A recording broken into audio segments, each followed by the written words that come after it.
Hello नमस्कार सभी प्यारे विद्यार्थी। जैसे कि अपन कह सकते हैं अपना टॉपिक हॉर्टिकल्चर पर अपन टॉपिक चल रहा था अपना उद्यान की खनिज एवं पोषण का मान। मैंने कल आपको विटामिन पूरा करवा दिया था, लेकिन अपना एक कल छूट गया था रेशा फाइबर। तो उसके बारे में अपन अभी बात करेंगे। उसके बाद अपन जैसे कि फलों का क्लासिफिकेशन वर्गीकरण को देखेंगे आज, है ना। परागण के आधार पर हैं, शोषण के आधार पर हैं, काष्ठ एवं शाखी के आधार पर पढ़ेंगे, प्रकाश की अवधि के आधार पर पढ़ेंगे, बॉटनिकल नियम के आधार पर पढ़ेंगे, वनस्पति के आधार पर पढ़ेंगे, है ना। ये सभी अपन जैसा कि जलवायु के आधार पर वर्गीकरण, ये सभी एक एक वर्गीकरण को अपन देखेंगे। चल, तो सबसे पहले अपन बात करें तो थोड़ा बहुत अपन रेशे के बारे में देखते हैं। रेशा क्या है?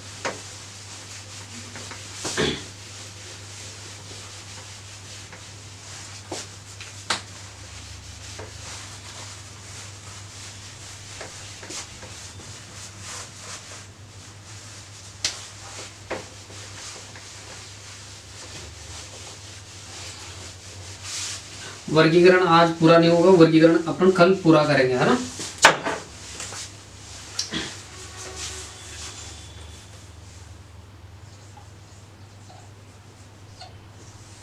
रेशा फाइबर, फाइबर क्या है भाई? रेशा क्या है? रेशा फल एवं सब्जियों का एक अहम भाग होता है। क्या होता है? रेशा जो है फल और सब्जियों का एक अहम भाग है। फल और सब्जियों का अहम भाग है, क्योंकि फल और सब्जियों में रेशा मुख्यतः पाया ही जाता है, होता है। अगर अपन यूं कहें, क्योंकि मानव के शरीर में रेशा एक अहम भाग है, क्योंकि मानव के शरीर की बॉडी के लिए भी एक रेशा बहुत महत्वपूर्ण है। क्यों? क्योंकि अपन यूं कह सकते हैं कि रेशा हमारी बॉडी में जो विषैला जो तत्व होता है, हानिकारक तत्व होता है, उनको क्या करता है बेटा? अवशोषण करने का कार्य करता है। क्या करता है ये? विषैले तत्व को अवशोषण करने का कार्य करता है।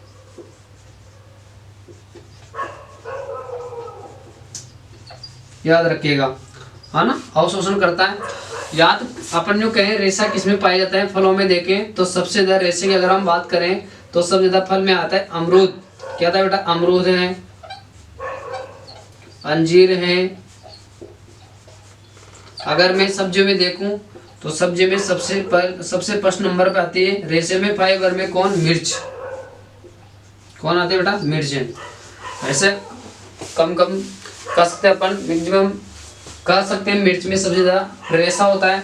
रेशा लगभग सब में होता है लेकिन कम पाया जाता है, लेकिन अपन कह सकते हैं मिर्च में सर्वाधिक पाया जाता है। तो ये अपने फाइबर के बारे में था, मैंने कल इसको नहीं पढ़ाया था, ना, एक कल में इसको छूट गया था ये, तो आज इसके बारे में अब चलेगा। अपना नया टॉपिक है, कह सकते हैं जैसा कि क्लासिफिकेशन ऑफ फ्रूट वेजिटेबल, है ना। चल, वैसे विशेष नहीं है। चल,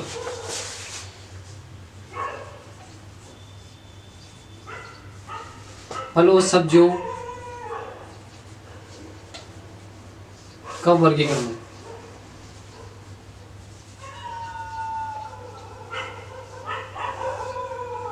देखो, अगर वर्गीकरण के आधार पर बात करें तो वर्गीकरण कितने प्रकार के होते हैं अपने पास?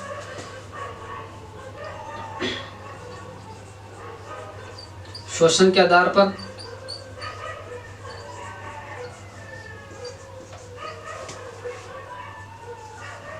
परागण के आधार पर,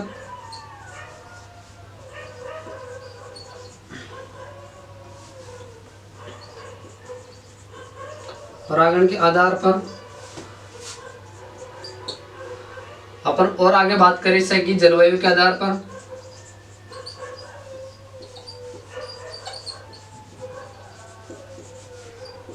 जलवायु के आधार पर वर्गीकरण, प्रकाश अवधि के अवधि के आधार पर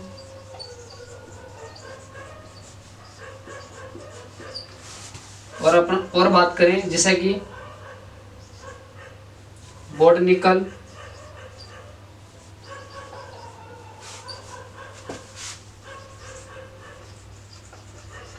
के आधार पर, याद रखना शोषण के आधार पर, परागण के आधार पर, अपन जो कहें शोषण के आधार पर, परागण के आधार पर, जलवायु के आधार पर, प्रकाश अवधि के आधार पर और बॉटनी के आधार पर। अगर अपन और बात करें पांचवे की तो वनस्पति के आधार पर,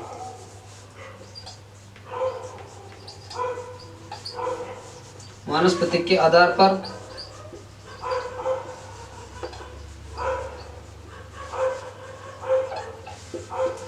ये होता है अपना क्या कह सकते हैं जैसा कि classification of fruit and vegetable, है ना, याद रखना। तो फल और सब्जियों को वर्गीकरण शोषण के आधार पर है, परागण के आधार पर है, शोषण के आधार पर, परागण के आधार पर, जलवायु के आधार पर, प्रकाश अवधि के आधार पर, बॉटनिकल नेम के आधार पर। अब कह सकते हैं वनस्पति।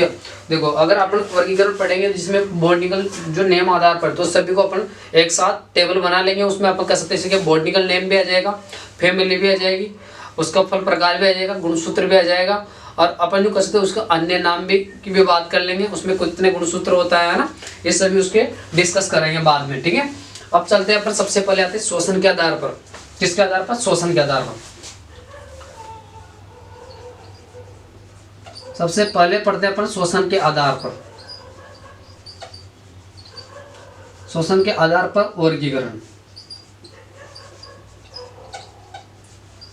अपन जो कहें तो इसको दो भागों में बांटा जाता है। देखो शोषण के आधार पर अगर अपन जो कहें तो शोषण के आधार पर एक होता है क्लाइमेट्रिक, एक होता है नॉन क्लाइमेट्रिक। शोषण के आधार पर वर्गीकरण को दो भागों में बांटा गया है, एक तो क्लाइमेट्रिक, एक नॉन क्लाइमेट्रिक होता है। क्लाइमेट्रिक क्या होता है? क्योंकि वे फल जो पकने की अवस्था पर, वे फल जो पकने की अवस्था पर शोषण दर बढ़ जाती है, तो याद रखना तो क्लाइमेटिक फल होता है बेटा, क्योंकि वे फल जो पकने की अवस्था पर उसकी क्या है शोषण दर बढ़ेगी। लेकिन नॉन क्लाइमेटिक फल में क्या है, क्योंकि वे फल जिनमें पकने की अवस्था पर क्या है शोषण दर कम हो जाती है, याद रखना। दूसरी बात क्या केस याद रखना कि शोषण दर बढ़ेगी, तो शोषण दर बढ़ेगी तो इथाइलिन हार्मोन के निर्माण में भी क्या सहायक होता है। और आपने जब हार्मोन पढ़ाऊंगा तो हार्मोन याद रखना, ऑक्सिन हार्मोन आता है, एथिलीन आता है, जिबरेलिन हार्मोन आता है ना, साइटोकाइनिन हार्मोन है, इन सभी का अलग अलग कार्य है। मैं अगर बात करूं तो इथाइलिन हार्मोन क्या करता है बेटा, पकाने में सहायक होता है, फ्रूटों को पकाने में सहायक होता है। तो याद रखना अगर शोषण दर बढ़ी तो इथाइलिन हार्मोन का निर्माण भी होगा, तो याद रखना तो ये कृत्रिम रूप से पकाने में भी सहायक होता है। अगर अपन यूँ कह सकते हैं जैसे कि नॉन क्लाइमेटिक फल है, तो नॉन क्लाइमेटिक फल में क्या होगा, अगर शोषण दर घटेगी तो इथाइलिन हार्मोन का निर्माण भी नगण्य हो जाता है, बिल्कुल कम हो जाता है, तो इसे कृत्रिम रूप से पकाया नहीं जा सकता, याद रखना। अगर मैं कहूँ नॉन क्लाइमेटिक फल में सबसे ज्यादा खट्टे नींबू के परिवार फल आता है, याद रखना। तो अपन जो कह सकते हैं जैसा कि क्लाइमेटिक फल, तो देखो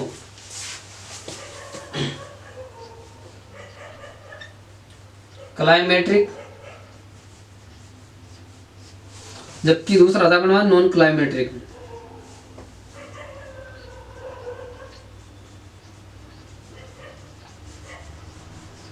क्लाइमेटिक नॉन क्लाइमेटिक, क्लाइमेटिक में क्या होगा, शोषण दर बढ़ जाती है, शोषण दर बढ़ेगी तो इथाइलिन हार्मोन का निर्माण भी होगा।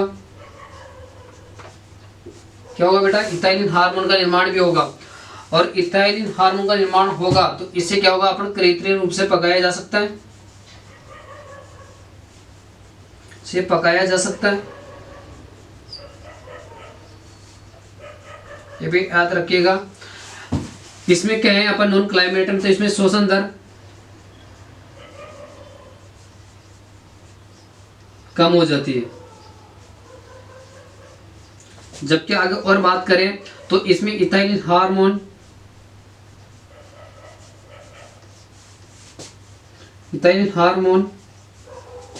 का निर्माण नगण्य हो जाता है, क्या हो जाता है बेटा, नगण्य हो जाता है, जिसे कृत्रिम रूप से पकाया नहीं जा सकता।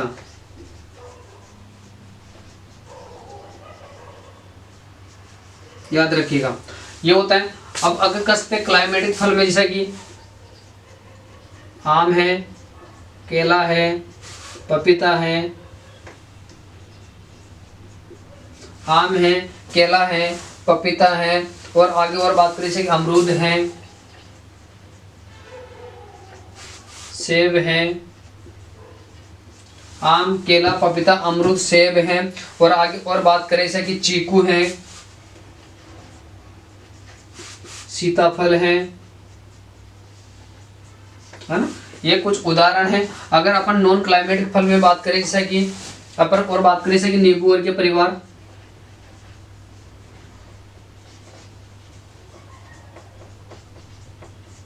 जामुन है, लीची है ना। नींबू वर्ग के परिवार है, जामुन है, लीची है, स्ट्रॉबेरी है,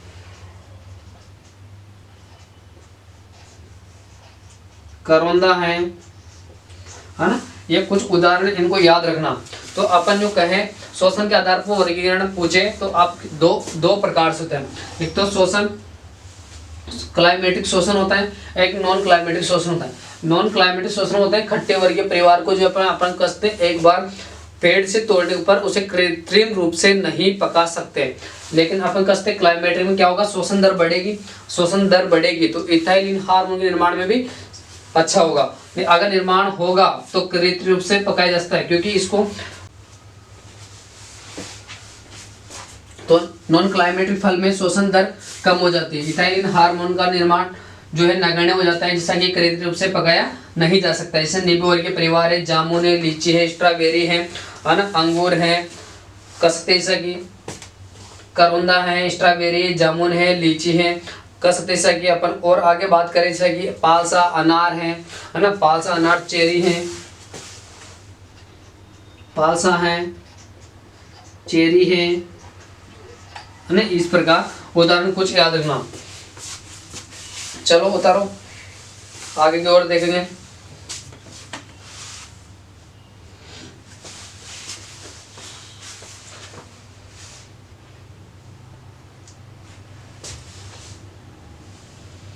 चलो वनस्पति के आधार पर इसको भी यहीं देख लेते हैं। वनस्पति के आधार पर वर्गीकरण, देखो वनस्पति के आधार पर वर्गीकरण की बात करें तो ये भी दो प्रकार से होते हैं। एक तो एक बीज पत्री होता है, एक होता है द्विबीजपत्री। एक बीज पत्री को अपन मोनोकोट फ्रूट भी बोलते हैं, मोनोकोट। कह सकते जैसा कि द्विबीजपत्री डाइकोट, है ना। सब याद रखना। एक बीजपत्री क्या होता है, द्विबीजपत्री क्या होता है, वो देखो इसके परिवार। एक बीजपत्री वे पौधे होते हैं जिनके बीज होते हैं ना, उनको दो भागों में से विभाजित, दो बीज पत्रों में विभाजित समान भागों से। किसमें, तो याद रखना एक बीज पत्री वे होते हैं जिनके बीजों को एक समान बीज पत्रों में से विभाजित नहीं किया जा सकता है, दो समान भागों में विभाजित नहीं कर सकते हैं। अर्थात बीज पत्र जो है, बीज पत्र एक ही होता है उसमें केवल, है ना। जैसे मतलब ये बीज है तो इसको दो भागों में से नहीं बांट सकते। आपने उसका देखा होगा चने, उसमें ये ऐसा होता है जैसा कि, ठीक है। तो इसको दो भागों में बांट सकते हैं अपन। तो ये क्या है बेटा, द्विबीजपत्री। क्या बेटा, द्विबीजपत्री। जबकि ये क्या है, जैसे कि गेहूं है। अब गेहूं के दाने को अपन बीज में से काट सकते हैं क्या, नहीं काट सकते। तो क्या एक बीजपत्री, इसमें मोनोकोट है, एक इसमें डाइकोट में। तो ये याद रखना, तो इसमें दो प्रकार से होता है ये। एक तो एक बीजपत्री,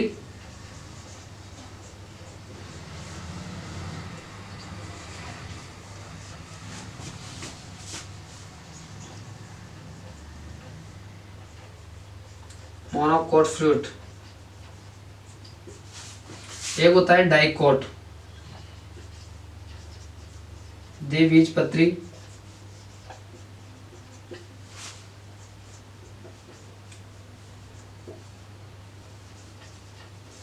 डाइकोट फ्रूट आया। चलो एक बीजपत्री क्या है, जिसको समान दो भागों में विभाजित नहीं कर सकते। ठीक है, बीज पत्र को दो समान भागों में विभाजित नहीं कर सकते। बीज पत्र एक होते हैं, जैसा कि कौन कौन से होता है, केला है, केले के बाद जैसा कि खजूर है, अनानास है, नारियल है, ये सभी जो है, केला है, खजूर है, नारियल है, अनानास है, ये सभी जो है एक बीज पत्री होता है। अब आओ द्विबीजपत्री पादप क्या है। डाइकोट द्विबीजपत्री वे पादप होते हैं जिनके बीज समान भागों दो भागों में विभाजित, जिनके बीज पत्रों को दो भागों से विभाजित कर सकते हैं, है ना। उसको बीज में से क्या कर सकते हैं अपन, जैसा कि ये है तो इसको दो भागों में से काट सकते हैं, तो उसे क्या कर सकते हैं अपन, वो द्विबीजपत्री या डाइकोट फ्रूट बोलते हैं।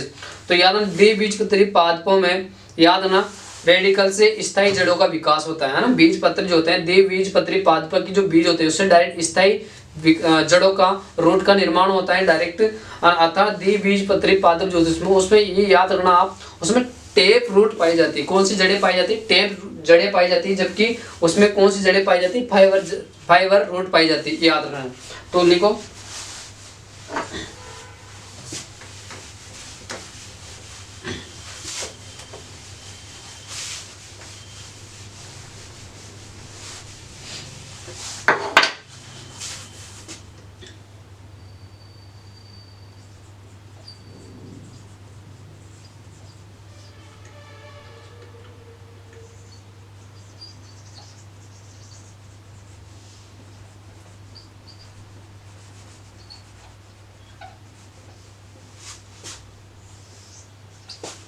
एक बीजपत्री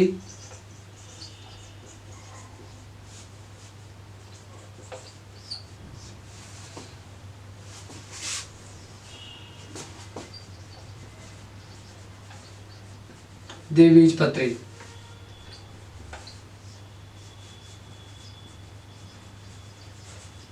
डाइकोट मोनोकोट।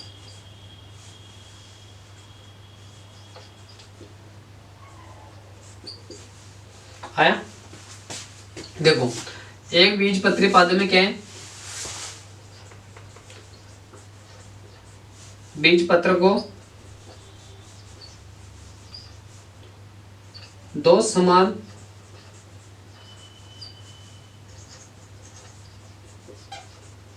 बीज पत्रों में विभाजित नहीं कर सकते, विभाजित नहीं कर सकते, याद रखना। जबकि द्विबीजपत्री पादप में कह सकते हैं अपन समान दो समान बीज पत्रों में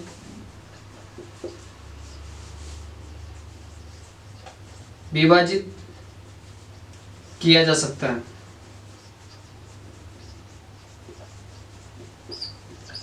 तो याद रखना एक बीजपत्री पादप मोनोकोट फ्रूट है, क्योंकि जो बीज पत्र होता है उसको दो समान भागों में विभाजित नहीं कर सकते, जबकि इसमें बीज पत्रों को दो भागों में विभाजित कर सकते हैं, है ना। ये भी याद रखना। याद रखना एक बीज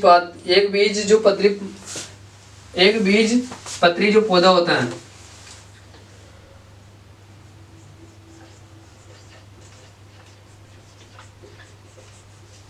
एक बीजपत्री पौधों में फाइबर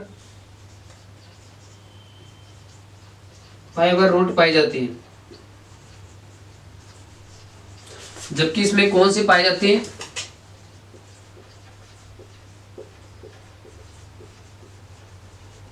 द्विबीजपत्री पादपों में टेप रूट पाई जाती है। कौन सी पाई जाती है, टेप रूट पाई जाती है। और याद रखना इनके बीज द्विबीजपत्री पादपों के बीज जो होते हैं उनसे डायरेक्ट क्या होते हैं बेटा, स्थायी जड़ों का विकास होता है।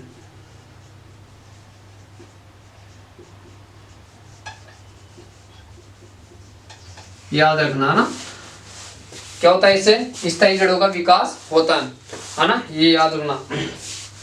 अपन उदाहरण तौर पर और बात करें, जैसा कि एक बीजपत्री में नारियल है, केला है, खजूर है ना, अनानास है, याद रखना। जैसा कि द्विबीजपत्री पादपों में अपन और बात करें तो द्विबीज पादपों में जैसा कि अमरूद है, क्योंकि इनको छोड़कर जितने भी फ्रूट बचते हैं ये किस में आते हैं, द्विबीजपत्री पादपों में आते हैं, ये भी याद रखिएगा, है ना। अगर और आगे बात करें तो याद रखना एक बीजपत्री जो पादप होते हैं उनमें क्या होता है, समानांतर उनकी जो पौधे की जो पत्ते होते हैं उसमें समानांतर सरा विन्यास पाया जाता है, जबकि इसमें क्या है, जालिका सरा विन्यास पाया जाता है। देखो कैसे, एक बीजपत्री जो पादप होते हैं, यहाँ देखो जैसा ये पत्ती है, ठीक है, तो इसमें क्या होगा, समांतर सरा विन्यास पाया जाता है ऐसे, ठीक है। जबकि अगर अपन जो कहें दूसरे तरीके से अपन जो देखें द्विबीजपत्री, तो उसमें क्या होता है, जालिका सरा विन्यास पाया जाता है इस प्रकार, ठीक है। यह तो हो गया कैसे, डाइकॉट। ये कैसे हो गया बेटा, मोनोकॉट। ये दोनों में ये अंतर होता है। तो याद रखना एक बीजपत्री पादपों में कह सकते हैं अपन समांतर सरा विन्यास पाया जाता है, जबकि इसमें जालिका विन्यास पाया जाता है। तो यहां लिख लो जालिका सिरा विन्यास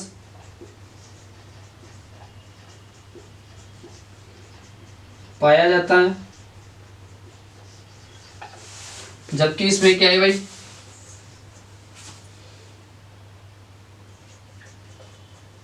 समानांतर सिरा विन्यास पाया जाता है।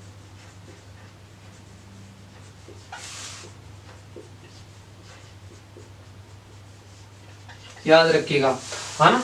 ये हो गया अपने पास वनस्पति के आधार पर वर्गीकरण है, याद रखना। अगर और अपन एक बात और लिखना चाहे तो लिख सकते हैं कि एक बीजपत्री जो पादप होते हैं उनके बीज में जो भोजन का जो संग्रहण होता है वो कहाँ होता है, भ्रूणपोष में होता है, जबकि इसका कहाँ होता है, बीज पत्रों में होता है, ये भी याद रखना। तो इसमें भोजन का संग्रहण जो होता है, भोजन का संग्रहण कहाँ होता है बेटा, भ्रूणपोष में।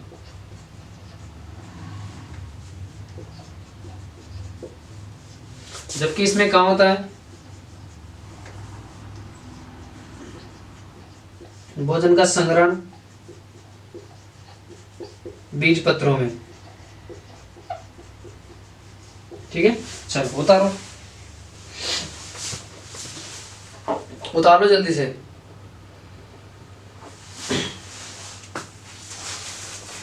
इनका अपन बॉटनिकल नेम जो है बेगेनिन नाम कुल वगैरह अपन बाद में जब पूरी टेबल बनाएंगे वहां पर डिस्कस करेंगे। इसका क्या होता है देखो आप बताना। इसका होता है मूसा पेरिडेसी का, है ना, फिनिक्स डेक्टाइलोफेरा, खजूर का होता है, नारियल का भी नाम बताओ क्या होता है देखो, कोकुस न्यूसिफेरा होता है ना, क्या होता है बेटा, कोकुस न्यूसिफेरा। अगर अनानास की बात करें तो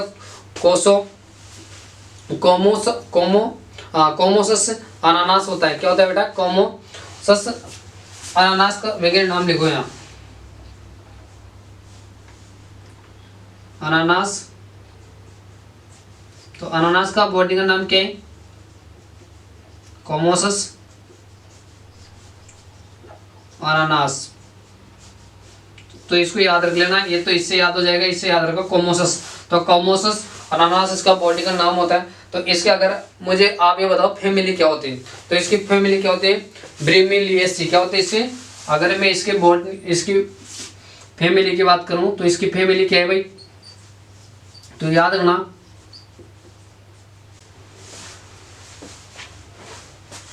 उतार लिया। चल अब आगे देखते हैं अपन किसके आधार पर, जलवायु के आधार पर वर्गीकरण। तो देखो जलवायु के आधार पर वर्गीकरण देखेंगे। जलवायु के आधार पर वर्गीकरण को 3 भागों में बांटा गया है। तो याद रखना शीतोष्ण जलवायु होती है, एक उष्ण जलवायु होता है, एक उपोष्ण जलवायु होता है, सब ट्रॉपिकल क्लाइमेट, है ना, याद रखना। चल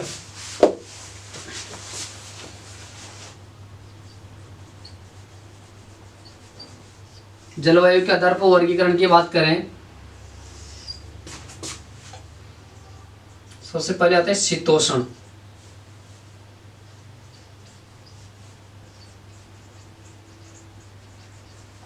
शीतोष्ण जलवायु वाले वह फल होते हैं, याद रखना ये ऐसे फल होते हैं जिनमें जिनको अपना जीवन काल पूर्ण करने के लिए ठंडी जलवायु की आवश्यकता होती है। किसकी? ठंडी जलवायु की आवश्यकता होती है। मतलब उसको कह सकते हैं नम नम आर्द्रता ठंड जो है कह सकते हैं अपन, उसको जलवायु की आवश्यकता होगी। अगर अपन जो कहें जैसा कि अब ठंडे जो राज्य हैं अपन कह सकते हैं जैसे कि जम्मू कश्मीर है, बर्फ इलाका है, जहाँ बर्फ होगी वहाँ क्या है? ठंडा होगा। जहाँ बर्फ ज़्यादा होगा वहाँ शीतोष्ण जलवायु होगी, ठंडी हवा चलेगी। जिसमें कह सकते हैं जम्मू कश्मीर है, लद्दाख है, हिमाचल प्रदेश है, उत्तराखंड है ना, हिमाचल प्रदेश है, ये सभी शीतोष्ण जलवायु आते हैं। तो अपन जो कह सकते हैं ये ऐसे फल होते हैं, ये ऐसे फल होते हैं जिनको अपना जीवन काल पूर्ण करने के लिए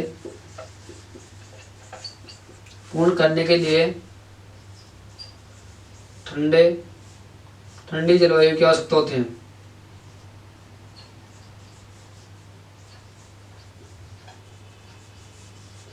ठंडी जलवायु की आवश्यकता होती है।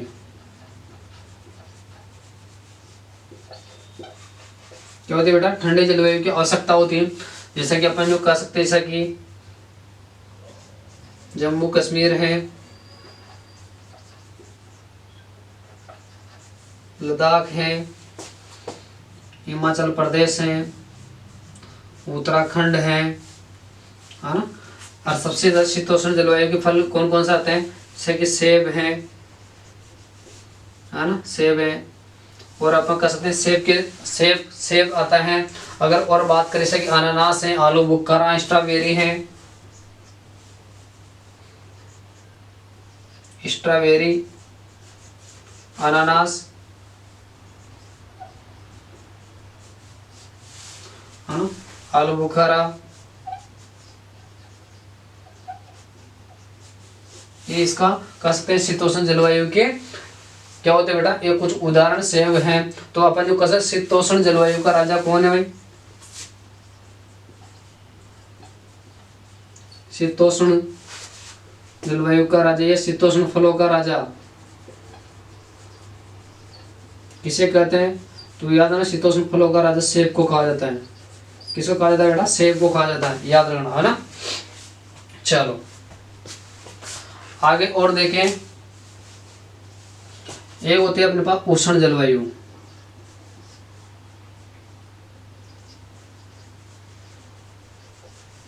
जिसको बोलते हैं अपन ट्रॉपिकल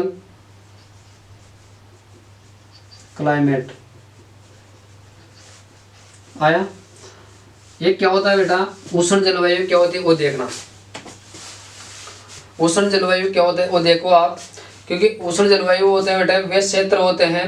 तो अपन जो कह सकते हैं जैसा कि ये ऐसे फल होते हैं जिनको आर्द्रता के कम, नम जलवायु और अधिक तापमान की आवश्यकता होती है। गर्मियों में भी क्या है? अधिक तापमान है ना। अगर तापमान ज्यादा है तो नम, क्योंकि अगर न्यू कहें ह्यूमिडिटी, आर्द्रता तो कम और तापमान के ज्यादा, तो वो आते हैं इसमें। वो भी किसके अंतर्गत आते हैं बेटा? फल, वो भी इसमें उष्ण जलवायु के अंतर्गत आते हैं। तो लिख लो, ये ऐसे फल होते हैं, ये ऐसे फल होते हैं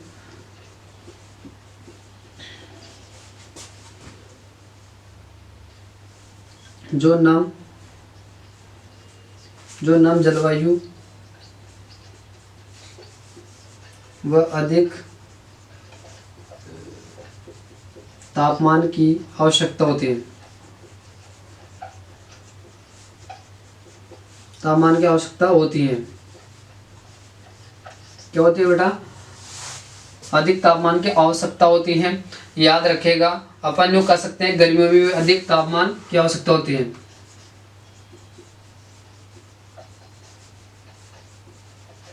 अधिक ताप, अब इसके अंतर्गत कौन कौन से उदाहरण हैं वो देखो। अगर उदाहरण की बात करें तो एक ट्रिक याद रखना है ना।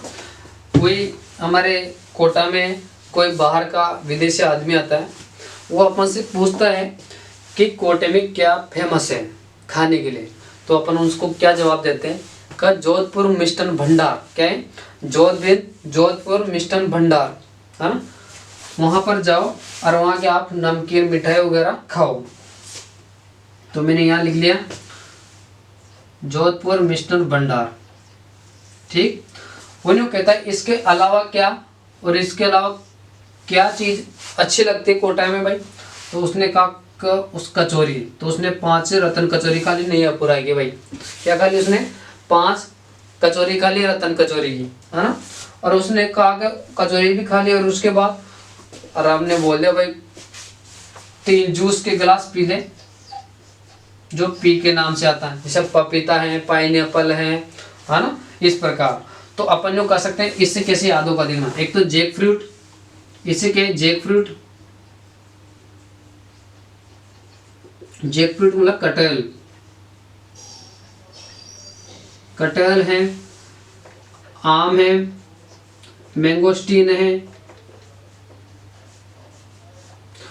कटहल, आम, मैंगोस्टीन है, जैसा कि कोकोआ,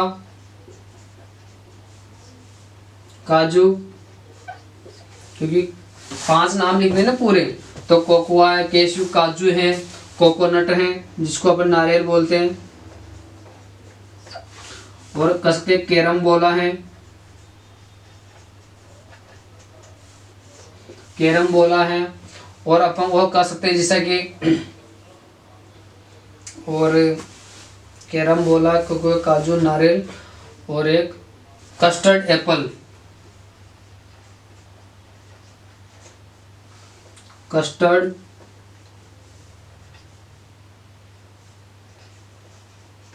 एप्पल, है ना, सीताफल, कैरम, कस्टर्ड एप्पल है, कैरम बोला है, कोको है, काजू है, नारियल है, आम है, मैंगोस्टीन, कटहल, ये सभी कसके उष्ण ट्रॉपिक क्लाइमेट में आते हैं, है ना। तो आपसे कोई नहीं पूछे कैसे याद करोगे ऐसे उदाहरण, तो जोधपुर मिष्ठान भंडार में की बोला तो उसने मिठाई खा ली जोधपुर मिष्ठान भंडार में, उसने बोल दिया, हमने कहा और उसके अलावा क्या फेमस है भाई, तो बोल दे नियापुरा की रतन कचौरी की 5 कचौरी टपकार गया वो।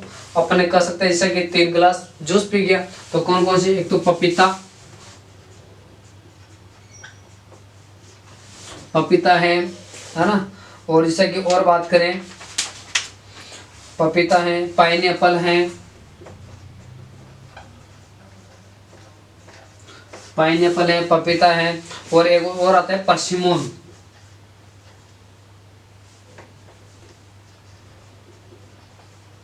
परसिमोन, याद रखना। तो याद रखना पपीता है, पाइनएप्पल, परसिमोन, ये सभी कह सकते हैं, सभी किस में आता है बेटा, याद रखना ट्रॉपिकल क्लाइमेट में आता है, जबकि शीतोष्ण में जैसे कि स्ट्रॉबेरी, अनानास है, आलू बुखारा है ना, याद रखना सेब है, ये सभी शीतोष्ण जलवायु में आता है। तो याद रखना शीतोष्ण जलवायु का राजा भी किसे कहा जाता है, या शीतोष्ण फलों का राजा किसे कहा जाता है, सेब को कहा जाता है। चलो उतार लो। अब आता है सब ट्रॉपिकल क्लाइमेट, तो अपन इसको भी यहीं लिख लेते हैं सब ट्रॉपिकल क्लाइमेट को।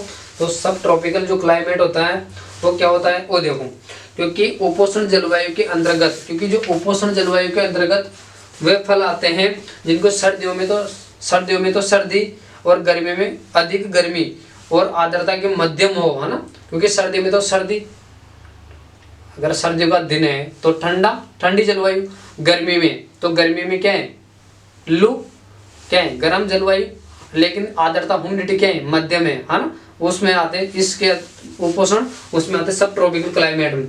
सभी उष्ण फलों का उत्पादन उपोष्ण क्षेत्र में होता है, जैसा कि एवोकाडो है, लीची है, तो ये छोटा सा है उसको भी यहाँ लिख लो, उपोष्ण, इसको इंग्लिश में बोलते हैं सब ट्रॉपिकल,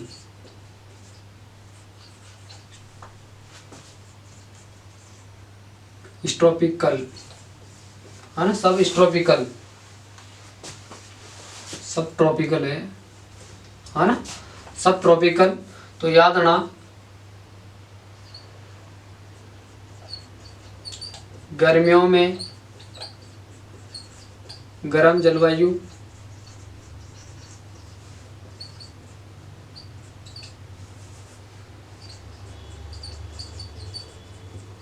सर्दियों में ठंडी जलवायु, लेकिन आर्द्रता क्या है कम। तो किसके अंतर्गत आते हैं? उपोष्ण जलवायु के, जैसे कि एवाकाडो है, एवाकाडो है, लीची है ना, ये भी किसके अंतर्गत आते हैं बेटा? तो याद रखना ये उपोष्ण के अंतर्गत आते हैं ना। चलो इसको उतार लो। एक और आता है अपने पास, जैसा कि शुष्क अर्ध शुष्क जलवायु के फल। तो शुष्क अर्ध शुष्क जलवायु के फल क्या होता है बेटा? तो याद ना, ये क्योंकि शुष्क अर्ध शुष्क जलवायु के फल वो होते हैं क्योंकि ये ऐसे क्षेत्र होते हैं जहाँ का कह सकते हैं तापमान, क्योंकि वहाँ का वे क्षेत्र होते हैं जहाँ का टेम्परेचर ज्यादा है, और टेम्परेचर ज्यादा है तो वाष्प उत्सर्जन भी ज्यादा होगा, और वाष्प उत्सर्जन ज्यादा अधिक है तो वहाँ वर्षा भी कम होती है। अब कम वर्षा होती है तो ऐसे क्षेत्र का औसत टेम्परेचर का लगभग कितना हो सकता है? 40% हो सकता है, 40% से ज्यादा हो सकता है, लेकिन ना कि कम हो सकता है। ठीक है, तो याद रखिएगा। तो शुष्क अर्ध शुष्क जलवायु,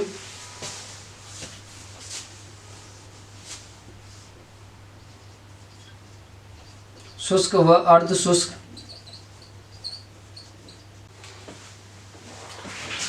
क्योंकि ऐसे क्षेत्र जहां का टेम्परेचर ज्यादा है तो तापमान ज्यादा होगा तो वाष्प उत्सर्जन भी क्या है? ज्यादा। क्या होगा? वाष्प उत्सर्जन क्या होगा बेटा? ज्यादा होगा। तो ये भी याद रखना, वाष्प उत्सर्जन भी अधिक होगा। वर्षा, तो वर्षा क्या होगी? कम। लेकिन वहाँ का औसत तापमान की बात करें तो वहाँ का औसत तापमान कितना होगा? तो याद रखना 40 डिग्री सेल्सियस से अधिक, है ना। तो वहाँ का भी क्या होता है बेटा? शुष्क अर्ध शुष्क जलवायु के अंतर्गत ही फल आते हैं। तो उदाहरण की बात करें, उदाहरण कौन से? जैसे कि बेर है, अनार है ना, बेर अनार है, खजूर है, करोंदा है, लसोड़ा है, आंवला है ना। तो कुछ उदाहरण की बात करें तो उदाहरण कहाँ पे लिखते हैं भाई? यहाँ पे आओ, शुष्क अर्ध शुष्क जलवायु के कुछ उदाहरण है। तो देखो, बेर है, आंवला है, करौंदा है, लसोड़ा है ना। कह सकते हैं बेर, आंवला, करौंदा, खजूर है ना। तो खजूर है, पालसा है, याद रखना। तो बेर, आंवला, करौंदा, लसोड़ा, खजूर, पालसा, ये सभी जो है अर्ध शुष्क जलवायु के फल में आते हैं। तो ये अपना कह सकते हैं ये कौन सा टॉपिक है? होगा अपना जलवायु के आधार पर वर्गीकरण पूरा हो गया, है ना। चलो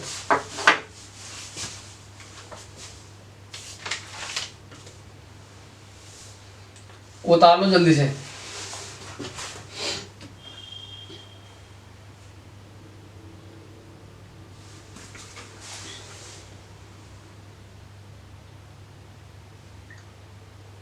उतारो जल्दी से।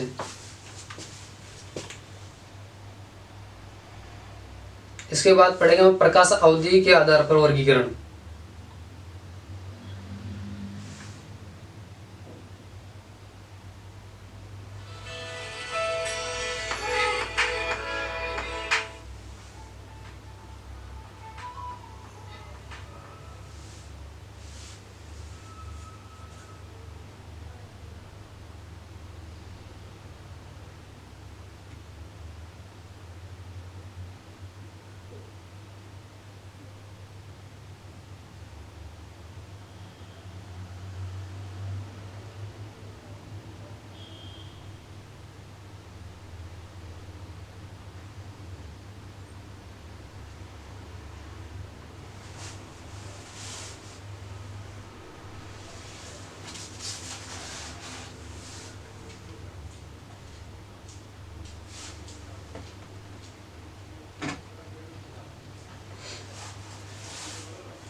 चलो हो गया। तो देखो अगला वर्गीकरण,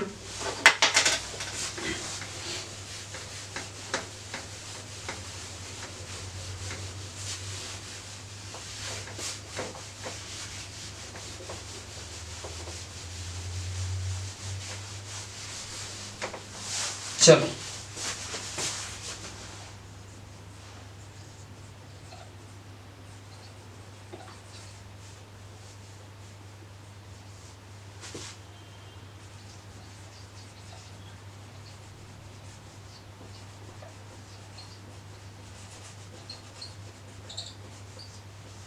प्रकाश अवधि के आधार पर वर्गीकरण, तो देखो ये 3 प्रकार से होता है। अगर मैं कुछ और बात करें तो याद रखना, इसकी प्रकाश अवधि के आधार पर अगर हम बात करें तो इसकी अवधारणा किसने दी थी, तो याद रखना प्रकाश अवधि की अवस्था अवधारणा जो है, ये अवधारणा जो है सन 1920 में एक वैज्ञानिक था एलार्ड और गार्डनर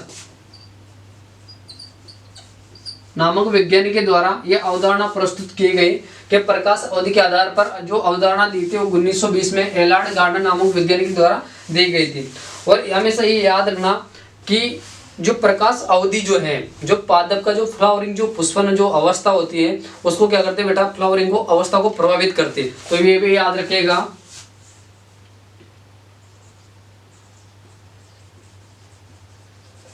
प्रकाश अवधि जो है पादप के पुष्प काल लगते फ्लावरिंग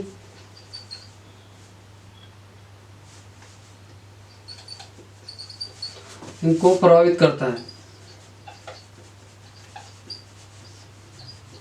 क्योंकि कह सकते हैं कि एक पुष्प को फ्लावर को खुलने में, मतलब अपना पूरा अपन जो कह सकते हैं जो फ्लावरिंग जो होती है उसका फूल खिलने के लिए कुछ एक विशेष प्रकाश की आवश्यकता होती है। अगर वो प्रकाश नहीं मिल पाता है अगर, तो अपन जो कह सकते हैं तो उसे फ्लावरिंग या पुष्पन में प्रभावित करता है, या उसका पुष्पन काल नहीं हो पाता है, पूर्ण नहीं हो पाता है ना, ये भी याद रखना।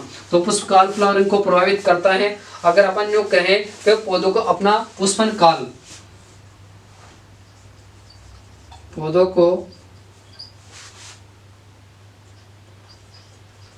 अपना पुष्प काल को पूर्ण करने के लिए कुछ विशेष प्रकाश की आवश्यकता होती है।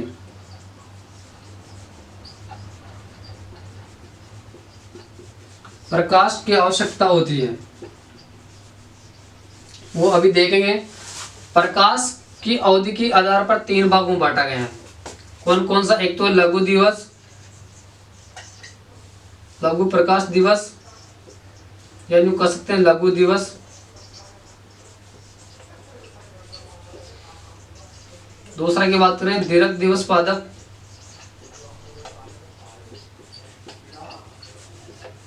तीसरा अपन कह सकते हैं जैसा कि दिवस निष्प्रभावी पादप।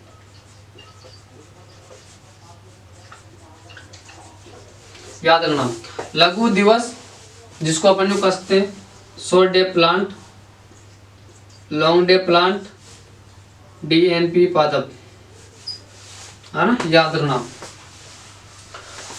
देखो लघु दिवस पादप में क्या है, तो लघु दिवस पादप क्यों, इसमें ये याद रखना लघु दिवस क्योंकि ऐसे फल वृक्ष होते हैं इसमें, इसके अंतर्गत वे फल वृक्ष पौधे होते हैं जिनके पुष्पन के लिए कम से कम 8 से 10 घंटे प्रकाश की आवश्यकता होती है, याद रखिएगा, है ना। तो जैसे कि लघु दिवस शॉर्ट डे प्लांट है ना। तो अपन कह सकते हैं एक एक की बात करें।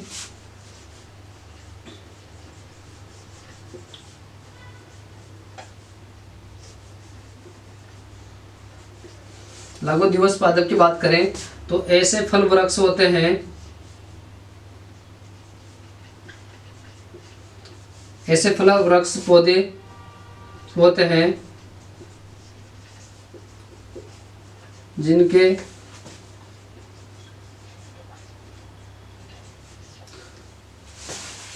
पुष्पन अपन जो कह सकते हैं जैसा कि जिन्हें पुष्पन के लिए जिन्हें पुष्पन के लिए 8 से 10 घंटे प्रकाश की आवश्यकता होती है।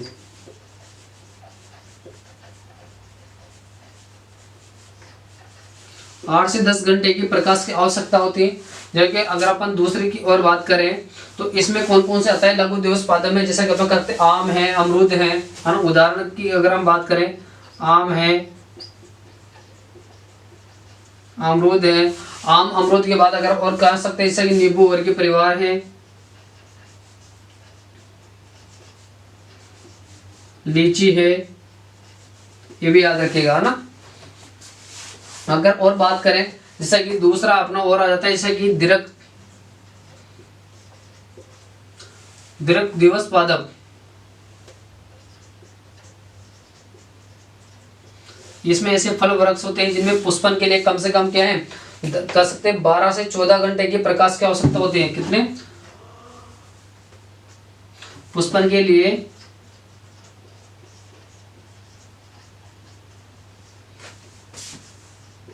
12 से 14 प्रकाश घंटे, 12 से 14 घंटे प्रकाश की आवश्यकता होती है ना, याद रखना। अगर दिश प्रभावी की बात करें, दिश प्रभावी पादप जो होते हैं यूँ कह सकते हैं कि इनमें ये ऐसे फल वृक्ष या ऐसे पुष्प आते हैं उसमें जिनमें फ्लावरिंग में कोई प्रकाश का कोई विशेष नहीं है, कोई प्रभाव नहीं पड़ता है। कितना भी प्रकाश आ जाए या कम हो जाए कोई फर्क नहीं पड़ता है ना, उसके पुष्पन पर कोई फर्क नहीं पड़ता है, याद रखना। 14 घंटे से लेकिन 14 से 12 समथिंग कह सकते हैं अपन, 14 घंटे से ज्यादा ही होना चाहिए है ना पूरा करने के लिए, अपना पुष्पन करने के लिए क्या है कह सकते हैं 14 घंटे से अधिक प्रकाश अवधि की आवश्यक होती है। कह सकते हैं अपन शीतोष्ण जलवायु के फल भी इसमें आते हैं सबसे ज्यादा है ना, दीर्घ नियुक्त कह सकते हैं शीतोष्ण जलवायु फल। शीतोष्ण जो फल होते हैं कौन कौन से, सेब है, स्ट्रॉबेरी है ना, और अपन कह सकते हैं कि आलू बुखारा है, और अपन कह सकते हैं कि आलू बुखारा है, स्ट्रॉबेरी है, सेब है ना, अनानास है, ये सभी इसके अंतर्गत आते हैं। दिश निष्प्रभावी पादप आपको बताई दे, ये ऐसे फल वृक्ष होते हैं जिनमें अपना पुष्पन काल का पूरा करने के लिए कोई प्रकाश की आवश्यकता नहीं होती है।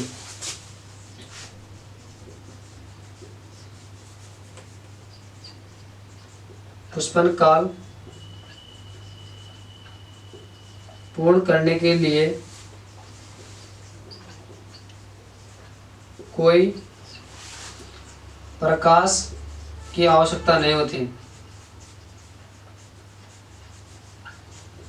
कोई प्रकाश की आवश्यकता नहीं होती। कोई जैसा कि सूरजमुखी है ना, अपन कह सकते हैं केला है, पपीता। तो अवधारणा 1920 में एलार्ड गार्डन नामक वैज्ञानिक द्वारा प्रकाश अवधि पादप के पुष्प काल को फ्लावरिंग को प्रभावित करता है, क्योंकि अगर प्रकाश नहीं मिल पाता है पौधे को, उसको अगर मान ले 10 घंटे की या 8 से 10 घंटे की प्रकाश की जरूरत है, अगर वो नहीं मिल पाया तो प्रकाश का फ्लावरिंग नहीं हो पाएगा, वो पुष्पन नहीं हो पाता है, कह सकते वो प्रभावित हो जाता है। यूँ कहें पौधों को अपना पुष्पन काल को पूर्ण करने के लिए कुछ विशेष प्रकाश कुछ घंटों की आवश्यकता होती है, याद रखना है ना। जैसे अपनी बात करें तो एक दिन में अपन को ये रहने के लिए क्या है 5 रोटियों की आवश्यकता पड़ती है एनर्जी के लिए, जब भी काम कर सकते हैं, नहीं तो फिर ये है ना। तो इस प्रकार इसको भी अपना पुष्पन अपना जीवन काल को ये करने के लिए क्या है ये करना पड़ता है। तो इसको लिए पुष्पन काल को पूर्ण करने के लिए कुछ विशेष प्रकाश की आवश्यकता होती है कुछ घंटों की, जैसे कि लघु दिवस पादप है जिसमें कुछ ऐसे फल वृक्ष होते हैं जिन्हें पुष्पन के लिए कम से कम 8-10 घंटे के प्रकाश की आवश्यकता होती है। जैसे कि आम है, अमरूद है ना, कस्ते नींबू वर्गीय है, फल है, लीची है ना, याद रखना। दीर्घ दिवस पादप है कह सकते हैं अपन। लॉन्ग डे प्लांट की बात करें तो याद रखना कि ये पुष्पन के लिए ये ऐसे फल वृक्ष होते हैं जिनमें पुष्पन के लिए 12 से 14 घंटे से प्रकाश ज्यादा ही प्रकाश की आवश्यकता होती है। शीतोष्ण फल जो है सेब, स्ट्रॉबेरी, आलू बुखारा है, अनानास, ये सभी जो है कह सकते हैं दीर्घ दिवस पादप में आते हैं। अगर अपन कह सकते हैं दिवस निष्प्रभावी पादप की बात करें तो याद रखना ये ऐसे फल वृक्ष होते हैं जिनमें पुष्पन काल को पूर्ण करने के लिए कम से कम प्रकाश की कोई आवश्यकता ही नहीं होती है। कितना भी प्रकाश कम हो या कितना भी प्रकाश ज्यादा हो कोई फर्क ही नहीं पड़ता इसको। तो जैसे पपीता है, केला है, अमरूद है ना, इस प्रकार अपना कह सकते हैं आज प्रकाश अवधि के आधार पर भी वर्गीकरण पूरा हुआ। अपन कह सकते हैं परागण के आधार पर भी अपन कल पढ़ेंगे है ना, याद रखना। एक होता है अपने पास शाक्य और काष्टिक के आधार पर वर्गीकरण। तो शाक्य और काष्टिक के आधार पर वर्गीकरण की बात करें तो मैं आपको ऐसे बता देता हूँ। शाक्य, शाक्य मतलब शाखा, काष्टिक मतलब लकड़ी। तो शाक्य मतलब होता है ये ऐसे फल और वृक्ष होते हैं जिनकी तना जो स्टेम होता है उसमें लकड़ी नहीं पाई जाती, वुड नहीं पाई जाती है, जैसा कि केला है। और याद रखना उनकी स्ट्रॉबेरी है, केला है, याद रखना। अगर काष्टिक की बात करें, जैसा कि ऐसे फल और वृक्ष होते हैं जिनमें स्टेम तना जो होते हैं उसमें वुड लकड़ी पाई जाती है, जैसा कि बेर है, आंवला है, बहुत सारे आम है, बहुत सारे ऐसे फ्रूट हैं। मतलब जितने भी हो कैसे होते हैं, काष्ठीय होते हैं, लेकिन कुछ ऐसे विशेष पादप अपवाद हैं जो हम कह सकते हैं शाक्य उसमें आता है ना, याद रखिएगा। तो आप कहीं लिख लेना इसको भी, क्योंकि शाक्य एवं काष्ठीय, काष्ठीय के आधार पर, है ना, याद रखना। ये दो प्रकार से होते हैं ना, इसको मैं कल करवा दूंगा, याद रखना। तो आज की क्लास को अपन यहीं विराम देते हैं, अपना समय पूरा हो चुका है। तो आज का मैंने जो पढ़ा है वो आपको समझ में आया होगा, मुझे पूरी उम्मीद है ना। अपन पूरा कर सकते हैं, कल हो सकता है अपन बोटनिकल के आधार पर वर्गीकरण पढ़ेंगे तो पूरी टॉपिकल जितने भी फ्रूट है उनका अगर अपन कर सकते हैं, जैसे कि कोशिश करेंगे पूरी टेबल को याद करने की, कि वैज्ञानिक के आधार पर कुल है, बहुत सारा है उसमें, है ना, गुणसूत्र हैं, फल प्रकार है ना, इस प्रकार पूरी अपन टेबल कल करेंगे। तो आज की मैं उम्मीद करता हूँ आपको सब कुछ समझ में आया होगा। धन्यवाद। जय हिंद, जय जवान, जय किसान।